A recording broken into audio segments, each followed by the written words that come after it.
नमस्कार दोस्तों, SRG sports channel पर आपका बहुत बहुत स्वागत है। हमारे साथ है अशोक ईश्वलकर, मुंबई के भूतपूर्व रणजी खिलाड़ी जो सेंट्रल बैंक को भी खेलते थे, टाइम्स ऑफ इंडिया शील्ड में।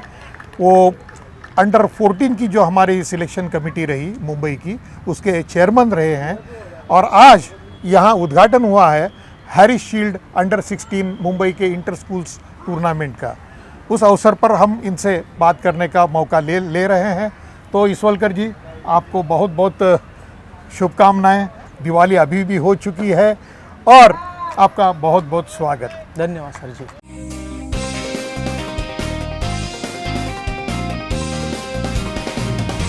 कैसे लग रहा है आज आपको, यहाँ आप मौजूद है? बहुत अच्छा माहौल है क्रिकेट का, और ख़ास करके जो बच्चों के लिए जो टूर्नामेंट हो रही है, ताकि उनका फ्यूचर के लिए बहुत ही अच्छा टूर्नामेंट है ये। क्योंकि इस बच्चे लोग को जो क्लब लेवल में कंपटीशन में वो नहीं आ सकते, क्योंकि उस वक्त वहाँ पर बड़े बड़े लड़के लोग होते हैं, जहाँ कांगा लीग हो, हाँ मेन कर कांगा लीग हो, जो कि उनको खेलना होता है। लेकिन ये छोटा एज है, तो उनके लिए यही टूर्नामेंट, चाहे अंडर 14 हो, अंडर 16 हो, इनको ऊपर आने के लिए बहुत अच्छा टूर्नामेंट है। और काफ़ी तरह से कॉम्पिटिशन यहाँ पर होती है, डिफरेंट टाइप ऑफ बॉलर्स वगैरह खेलने के लिए मिलते हैं। और फोकस रखेंगे तो काफ़ी अच्छा ही है उनके बच्चों के लिए, फ्यूचर के लिए, और रास्ता आराम से खुलता है इनके लिए। और मुंबई में इस सारी टूर्नामेंट होती है जो कहीं हो नहीं रही है। ऐसी टूर्नामेंट कहीं हो नहीं हो रही है, दुनिया में नहीं, कि इतनी सारी टूर्नामेंट बच्चों लोग के लिए मिल रहे हैं। और मुंबई का यही अच्छा है कि बच्चों लोग के बहुत टूर्नामेंट खेलने के लिए मिल रही है। इसकी वजह से फाउंडेशन अच्छा, जहाँ जब मैं सिलेक्टर था तो मैंने यही देख रहा था। मुझे इंटरव्यू में पूछा गया था कि तुम क्यों सिलेक्टर बनना चाह रहे हो, आप रणजी ट्रॉफी बन सकते हो। लेकिन मैंने ये कहा जूनियर लेवल के कि मुझे फाउंडेशन मेन इंपॉर्टेंट मेरे लिए था, कि अगर फाउंडेशन अच्छा होगा तो ऊपर मुंबई का क्रिकेट स्टेप बाय स्टेप अच्छा बनेगा, और मुंबई को और भारत को बहुत अच्छे प्लेयर मिलेंगे। तो आपने तो बहुत मैचेस भी देखे होंगे आपके टेन्योर में। हाँ। तो कोई ऐसा बच्चा, कोई नाम याद है जिसने तरक्की की हो और आगे उसका डेवलपमेंट हुआ हो? हाँ है, मेरे नज़र में तो एक लेफ्ट आर्म स्पिनर है निकश नेरुरकर करके। अच्छा। लेफ्ट वो उसका बहुत ही बहुत अच्छा उसका। फिर कार्तिक कुमार जो फास्ट बॉलर है। हाँ। वो, और एक है हिमांशु सिंह करके जो अंडर 14 को उसे नहीं लिया गया था। अच्छा। लेकिन जबकि मेरी नज़र उस पर थी, और जब मुझे सिलेक्ट करने सीधे ने पूछा कि तुम्हारे पास को है क्या बॉलर अगर अच्छे, तो मैंने सीधा कहा था उनको कि एक नहीं 2 बॉलर है जो अंडर 14 बॉम्बे भी खेल सकते हैं, और जो 14 नहीं खिला हुआ है वो अंडर 16 बॉम्बे को भी खेल सकता है। उन्होंने ऐसे सोच कैसे की, और जो अंडर 16 को जो सिलेक्ट हुआ वो बच्चा अंडर 16 इंडिया कैंप के लिए भी सिलेक्ट होगा। इसलिए मेरी दूरदृष्टि थी उसके बारे में, और मैं इसके लिए बहुत खुश हूँ। हाँ। तो ये जो पूरा सेटअप है, अभी तो हमने देखा अभी शारदाश्रम है। हाँ। या और कोई जो IAS वगैरह है। हाँ। ये स्कूल्स अभी पीछे पड़ रही है, और अभी मैंने देखा ICSE CBSE स्कूल जो है वो आ रहे। जैसे अभी वो रोहित शर्मा का जो स्कूल था दहीसर का, मुझे अभी नाम स्वामी विवेकानंद की बात कर रहे हैं। तो ऐसे स्कूल भी आ रहे हैं, तो उसका मतलब क्या है कि बाकी स्कूल भी क्रिकेट में ज़्यादा दिलचस्पी ले रही है? हाँ, उनका क्रिकेट का महत्व मालूम पड़ा है कि क्योंकि पढ़ाई के साथ साथ क्रिकेट खेलेंगे तो उनके फ्यूचर के लिए बहुत ही अच्छा होता है। और क्रिकेट खेलने से क्या होता है, उनका बहुत स्मार्ट बन जाते हैं, उनकी सोशल लाइफ में भी बहुत अच्छा फ़र्क गिरता है। वो पेरेंट्स को पता है, तो कहते हैं कि आप क्रिकेट भी खेलो, पढ़ाई करो, बस यही। तो ये जो अंडर 14 और अंडर 16 का जो सेटअप है, हाँ, उसके लिए किस प्रकार का कोचिंग वगैरह होना चाहिए, ऐसे आपको लगता है? कोचिंग तो हो ही रहा है अच्छा। हाँ। मुंबई तो बहुत सारे दे रहे हैं चीज़ें खेलने, ग्राउंड्स अवेलेबल कर रहे हैं। हाँ, हाँ। हाँ। और कोचिंग का क्या होता है कि क्रिकेट आप देख के सीखते हो, मेन क्या है। और cricket watch and improve. Even मैं तो यही कहता हूँ, कोच तो होता है उनको बहुत सपोर्ट करता है, लेकिन मेन थिंग तो ये होता है कि जब मैच खेल रहे हो आमने सामने, तभी बच्चों को एक ही होता है, कोच ने बताना चाहिए कि अंदर क्या हो रहा है, कौन अच्छा बैटिंग कर रहा है, कौन फील्डिंग कर रहा है, उसका बेस्ट क्या है, वही पिकअप करना है। ऐसे नहीं कि हम मैच खेल रहे हैं तो नहीं, हम सिर्फ मैच ही खेल रहे हैं, लेकिन हमको ध्यान रखना है कि अरे वो बच्चा अच्छा बॉलिंग कर रहा है, कैसे क्या कर रहा है, अच्छा बैटिंग है, उसके स्ट्रोक क्या है, उसके बॉलिंग में क्या इंप्रूवमेंट है, कैसे, तो मैं वो लेना है। तो you have to be your own coach. जब आप अपने खुद के कोच हो जाओगे तो आपको समझ आएगी कि क्रिकेट क्या है, बस यही कहना। यही है। तो आप कहीं कोचिंग करते हैं? नहीं, मैं कोचिंग नहीं करता, लेकिन अगर कोई किसी स्कूल ने या कि क्लब ने अगर मुझे बुलाया तो डेफिनेटली मैं उन बच्चों को हेल्प करने के लिए जाता हूँ।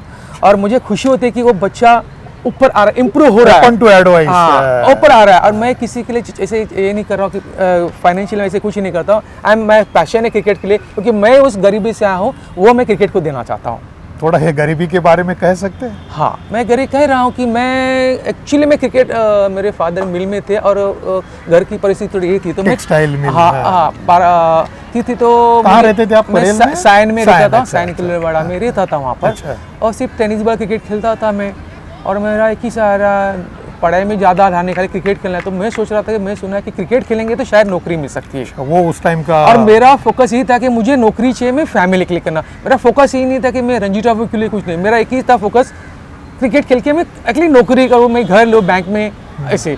तभी मुझे विजू रेगे करके टेनिस क्रिकेटर था, उन्होंने मुझे साइंस कोर्स के लिए बुलाया। अच्छा। यहाँ पर गोपाल कोहली थे। अच्छा, गोविंद कोहली, गोपाल कोहली, नागेश ठाकुर। उन्होंने कहा कि ये एक बंदा है जो टेनिस खेलता है, उसका बहुत अच्छा ये। तो उन्होंने मुझे किंजॉ स्कूल के साथ समर वेकेशन में के नेट प्रैक्टिस के लिए बुलाया मुझे। और ये भारत का यानी हिंदुस्तान का पहला फ्री नेट था। अच्छा, जो गोपाल कोहली ने कोई शुरू किया, कोई चार्ज, चार्जेस, जो खाली मेरे वजह से कि ये बच्चे को आएगा तो कुछ और क्रिकेट हो जाएगा।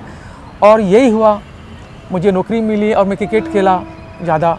और मैं बाद में एक रणजी ट्रॉफी के बाद अपॉर्चुनिटी आई, स्पेशल मुंबई क्रिकेटर की जो टीम निकलेगी थी, करसन गावरी के अंडर। अच्छा। और जब मेरा सपना था कि मैं वो इंटरनेशनल लेवल खेल सकूंगा, कहने 1987 की बात थी। अच्छा। और मेरा सपना पूरा हुआ। मैं हेलमेट नहीं पहन रहा था, मेरे सामने कपिल देव था जब मैं 9 बॉल खेल रहा था, और पाकिस्तान के 5 विकेट लेकर भारतीय अरुण जो अभी इंडिया का फॉलोइंग वो ही था, शिवराम कृष्ण था, नरसिंह वारा थे, बड़े क्रिकेट थे। और मुझे बिना हेलमेट खेलने का जो मौका मिला, और मुझे सोचा कि, और मुझे लगा यस, मेरी अगर 3-4 साल की जो प्रैक्टिस रुकी हुई थी, अगर वो होती तो शायद मैं कहीं आगे बढ़ सकता। और फिर उसके लिए मैं बच्चों को यही कहता हूँ कि आप क्रिकेट, फैमिली और स्टडी 3 चीज़ों पे ध्यान दोगे तो आपका 100% आपका सक्सेस है। और मेरे लिए कोचिंग जैसा यही नहीं था, लेकिन मैंने खुद अपने सीख के किया कि मैं बैटिंग तो अच्छा कर रहा हूँ, तो मैं परफॉर्म क्यों नहीं हो रहा है।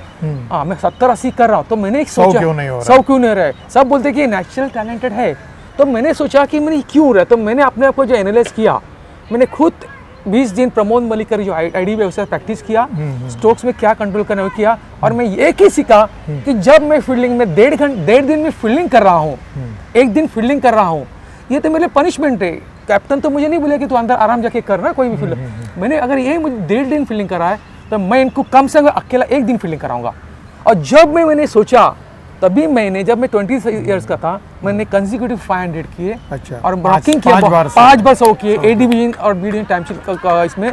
और तभी फिर से नॉकिंग किया कि ओपनिंग बैट्समैन का मुझे मैं ओपन है क्या नहीं। हाँ, लेकिन तब ऑलरेडी क्या वहाँ पर बहुत बड़े प्लेयर थे, और रमाकांत देसाई सर देखिए नहीं, हम लोग के पास बैटिंग का पूरा है, वही वहाँ पर मैं रुक गया। फिर मैं सपना अधूरा रह गया, क्योंकि मुझे ओपनिंग बैट्समैन ही बनना था। और मैंने प्रूव किया था सिलेक्शन पहले, क्योंकि 5 कर लगातार 100 करना बहुत डिफिकल्ट था उस वक्त, क्योंकि वो टैलेंट ही अलग था, वो बॉलिंग अटैक ही अलग था। तो यही आपका कहना है बच्चे लोगों के लिए, आपका यही मैसेज है, संदेश है कि आप सोचो, खुद इम्प्रूव करो, और जो क्या बोलते हैं डिटर्मिनेशन है, वो आपके पास होना चाहिए। वो चीज़ें होनी चाहिए कि मैं ये करूँगा, करके रहूँगा, ऐसी भावना होगी, तभी आप कुछ आगे बढ़ सकते हैं। तो हमारे साथ बात करने के लिए बहुत बहुत धन्यवाद, और आपको बहुत शुभकामनाएं। धन्यवाद। ऐसे ही क्या करें, बच्चों को गाइड करते रहो, क्रिकेट के साथ जो आपका जो पैशन है वो कायम रहे। और इस अवसर पर आपने जो हमसे बात की, इसलिए धन्यवाद।